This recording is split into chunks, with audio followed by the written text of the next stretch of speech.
Accident होना यानी भला होना, शायद क्या पता मेरा भी भला हो सकता है। जो होता है भले के लिए ही होता है, पुराने बुज़ुर्ग यही कहते हैं।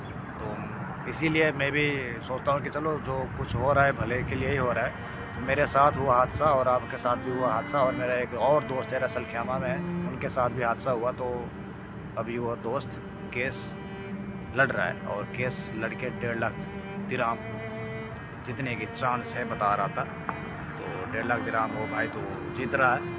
और मैं भी सोच रहा हूँ कि कहीं मैं भी अप्लाई कर दूँ केस तो अगर मैं भी केस अप्लाई करूँगा तो शायद मेरे साथ भी हो सकता है कुछ अमाउंट। तो मेरे पीछे ना वकील हॉस्पिटल से पीछे पड़े हुआ है कि केस लड़ो केस लड़ो केस लड़ो।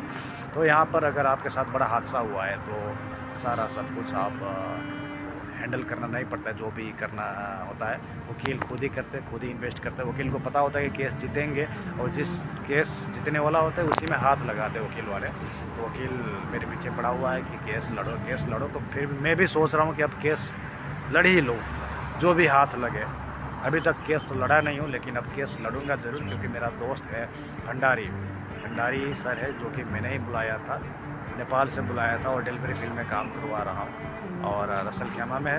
उनके साथ काफ़ी बड़ा हादसा हुआ, पैर टूट गया है, स्टील लगा हुआ है और अभी वापस आए हुए हैं यहाँ पे इंश्योरेंस क्लेम करने के लिए। सुनने में ही आया है कि और उनका जो है बेनिफिट बन रहा है 1.5 लाख दिरहम, 1,50,000 दिरहम का बेनिफिट बन रहा है। और उसमें पता नहीं वकील कितना % लेगा, लेकिन जो बनेगा देगा ज़रूर। 1 लाख दिरहम तो बनेगा। और मैं अपने दोस्त का बता रहा हूँ, मेरा तो अभी कुछ पता नहीं है। मैं सोच रहा हूँ कि मैं भी अब केस लड़ाई कर लूँ, क्योंकि मेरा भी इसके अंदर सर्जिकल हुआ है, इसके अंदर सर्जरी हुआ है और हाथ फ्रैक्चर है, पैर फ्रैक्चर है। अभी भी मुझे दिक्कतें होता है खाना खाने के लिए, पानी पीने के लिए। तो वकील मेरे पीछे कब से पड़ा हुआ है कि केस लड़ लो केस लड़ लो। तो फिर मैंने भी माइंड कर लिया हूँ सेट कि अब मुझे केस लड़ना है। इसलिए भाई आप भी लड़ो, केस लड़ो। आपके साथ जो एक्सीडेंट हुआ है, अगर बड़ा एक्सीडेंट हुआ है तो यहाँ पर देखो गलती किसी का हो, आपका हो या गाड़ी वाला का हो, तो यहाँ पे केस सिस्टम अलग है। हम जैसे डिलीवरी फील्ड में तो केस बन जाता है ऑटोमेटिकली। और किस तरीक़ा से केस बना था वो तो आपको पता ही है। मेरे वाइफ पुलिस चौकी यार इतना चक्कर लगाया, क्योंकि ये केस चल रहा था मेरे ऊपर और अभी भी मेरे ऊपर केस ही है। तो यहाँ पे एक्सीडेंट होना केस है। और उसके बाद दोबारा से मेरे साथ एक्सीडेंट हुआ, फिर मैं गया दवाई लेने के लिए, फिर से केस लगने वाला था। लेकिन मैंने सोचा कि भाई छोड़ दे कौन यार ये पुलिस के पंगे में, केस के पंगे में पड़े। एक तो पहले वाला पुराने केस चल रहा है, तो फिर अभी दोबारा नया केस बनाने का कोई फ़ायदा नहीं। इसलिए पेन किलर दवाई खा के आज मैं मोबाइल पकड़ रहा हूँ और बाइक चला रहा हूँ। लेकिन तकलीफ़ दर्द अभी भी होता है, वो दर्द मुझे पता है और आपको पता है।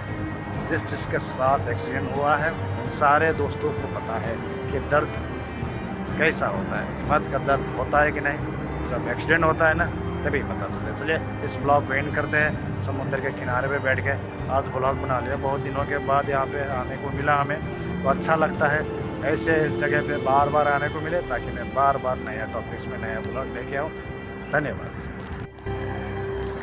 चाचा जी है यहाँ पे, चाचा जी बैठे हुए यहाँ पे, पता नहीं देखिए इतना उम्र हो गया फिर भी काम कर रहे हैं प्रदेश में। और वो रहा मज़ा, ये रहा मज़ा। ये शाम के टाइम में सारे के सारे लग्जरी है। ये लग्जरी अभी प्याक होने वाला है थोड़ी देर के बाद, और अंधेरा होगा और यहाँ पे असली दुबई दिखेगा भाई। लेकिन क्या करें, ड्यूटी में हो, अब जाना पड़ेगा।